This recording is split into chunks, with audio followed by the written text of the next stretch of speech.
नवरात्रि का उपवास और भूखी सास। सास ने पकड़ ली थी नवरात्रि के उपवास रखने की जिद। 9 माताओं के लिए 9 दिन व्रत रखूंगी। मैया की भक्ति में शक्ति है। मैया हमारे परिवार को अपना आशीर्वाद जरूर देंगी। लेकिन अपना शरीर तो देखिए माँ जी, आपका एक पाँव घर में रहता है और एक पाँव डॉक्टर के यहाँ। फिर से बीमार हो गई तो जय माता दी के साथ राम नाम सत्य भी। अरे राम राम राम, कैसी बातें कर रही हो बहू। राम नाम सत्य हो मेरे दुश्मनों का। मुझे व्रत रखने से मत रोको बहू। वरना देवी माँ नाराज हो जाएंगी। नहीं, तुम्हारी सासु माँ नाराज हो जाएंगी। अरे पर माँ, भूखे क्यों रहना है? देवी माँ थोड़ी ना चाहती होंगी कि उनके भक्त भूखे रहें। और आपकी तो सारी मनोकामना पूरी हो चुकी है ना माँ।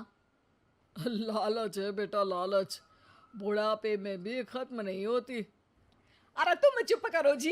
तुम्हारी भी उम्र है भक्ति भाव करने की। ज्यादा बड़बड़ की ना तो तुमसे भी उपवास रखवा लूंगी। हाँ। अरे रौद्र रूप क्यों धारण कर रही हो मेरी माँ। रख लो व्रत। ठीक है माँ, बस अपनी हेल्थ का ध्यान रखना। अरे उसकी चिंता तुम मत करो बेटा। मैंने टीवी पे देख लिया है कि व्रत में क्या क्या खाने से शरीर में कमजोरी नहीं होती। अच्छा ही है, वरना ऐसा ना हो कि 9 दिन के बाद तुम मैया के द्वार की जगह सीधा हरिद्वार। अरे तुम मुझे हरिद्वार क्यों भेजना चाहते हो? क्योंकि अब तुम्हें मायके तो भेजने से रहा। बाबूजी, क्यों माँ को परेशान करते रहते हो? अच्छा माँ, ये बता दो कि आपको व्रत में खाने के लिए क्या क्या चाहिए होगा। सास के सामने सब हार जाते हैं।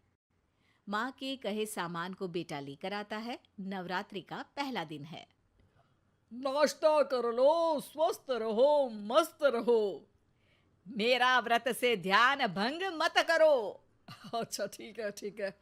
भूख लगेगी तो मेरी तरफ मत देखना। आई बड़ी।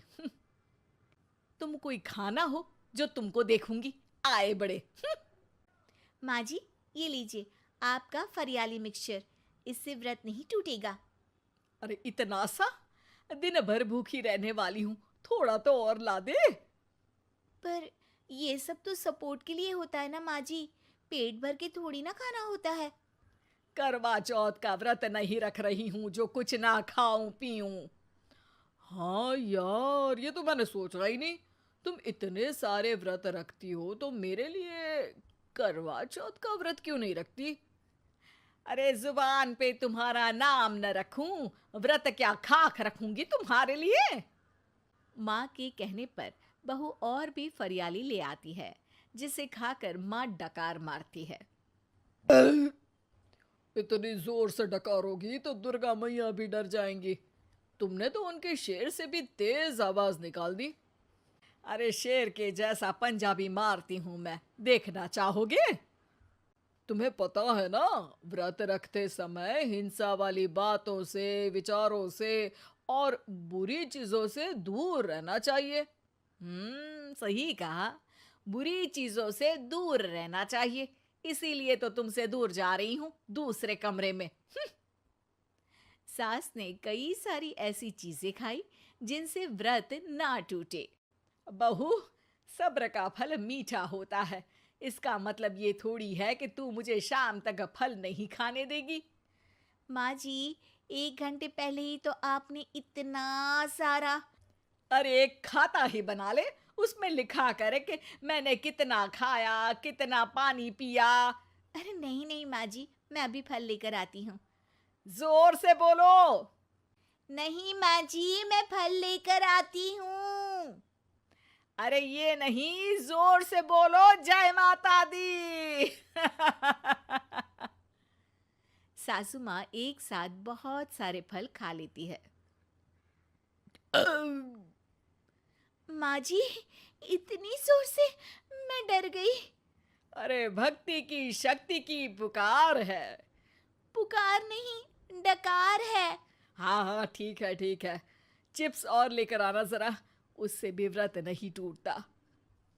माँ जी, आज ही सब खत्म हो जाएगा, नाश्ते का ही टाइम है। अरे ठीक है ना बेटा, मैं अब कुछ खाऊंगी ही नहीं, तुझे इतनी तकलीफ है तो। नहीं नहीं माँ जी, मेरा मतलब था कि उपवास में सिर्फ इतना खाना चाहिए जितना शरीर के लिए सही रहे। स्वाद के लिए खाने से तो अच्छा है कि उपवास ही मत रखो। माता जी की कृपा तो वैसे भी बनी ही रहती है। अरे वाह बहू वाह! एक ढोलक और हारमोनियम भी लेकर आना और प्रवचन करने लग जा। श्री श्री 108 बहु ईश्वरी माता। माँ जी, मैं आपके लिए चिप्स लेकर आती हूँ। बहू की सही सलाह को भी सास नजरअंदाज कर देती है। थोड़ी देर में बहू सास को चिप्स लाकर दे देती है। आलू की चिप्स, आहा मजा आ गया। आलू किसी भी सब्जी में चला जाता है।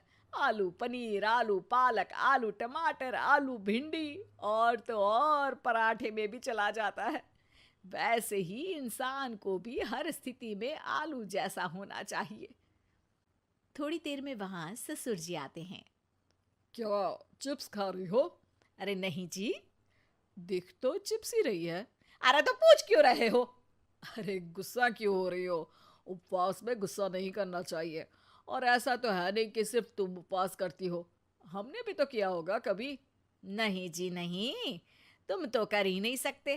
तुम उपवास में भी भेजा खाओगे और भेजा खाने से उपवास टूट जाता है। अच्छा थोड़ी सी चिप्स मुझे दे दो, मन ललचा रहा है। नहीं, उपवास के लिए है। तुम अपना खाना खा लेना जो भी बने। पूरा दिन सास कुछ ना कुछ खाती रहती है। जैसे ही रात होती है, बस उपवास हो गया, अब मैं खाना खाऊंगी। जो दिन भर से खा रही थी उसको क्या बोलते हैं? बाबूजी क्यों माँ को परेशान करते रहते हो? अरे लड़के, तेरी माँ दिन भर से इतना खा चुकी है कि देश में भूखमरी की समस्या इसी की वजह से बढ़ रही है। और खाने की दिक्कत नहीं है, कितना भी खाए लेकिन सेहत इधर उधर होती रहती है। कुछ ऊपर नीचे हो गया तो तेरी माँ खाने के बाद हाथ धोएगी और तू अपनी माँ से हाथ धो बैठेगा। अरे इत्तू सा तो खाया था, उपवास भी ना तोड़ू क्या? ठीक है, नहीं खा रही बस। अरे बहू तुम ही बताओ, ये इत्तू सा मतलब कितना खाया है इसने? ना जी ना, मैं कुछ नहीं बोलूंगी। खाना दे रहे हो या नहीं, या 9 दिन बिना जल के उपवास रख लूं? देने के लिए धमकी अच्छी है, सुनने में भी डरावनी लग रही है। पर जैसे तुम्हारी जुबान में स्वाद का खून लगा है ना, तुम भूखी नहीं रह पाओगी। मैं कसम खाती हूँ जी। अरे देखो, कसम भी खाओगी तुम। अरे कुछ और दे दो इसको खाने को। ये ले, दाल चावल खा ले बस। डॉक्टर भी कहते थे कि माँ को आए दिन पेट से जुड़ी समस्या रहती है।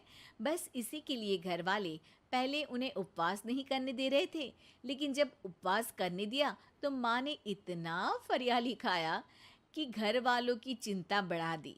और जैसा कि घर वालों को डर था, अगले दिन उनकी तबीयत खराब भी हो गई। डॉक्टर को बुलाना पड़ा।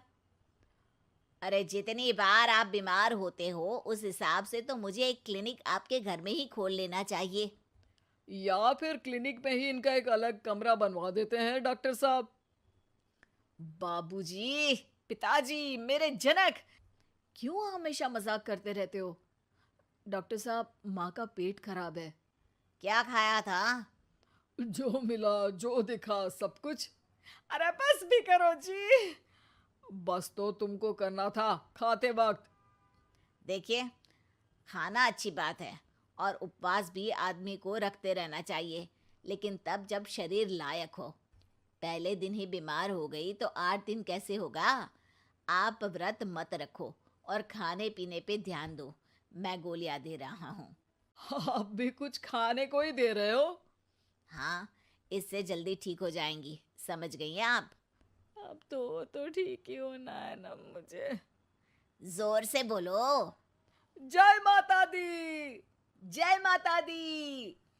जय माता दी।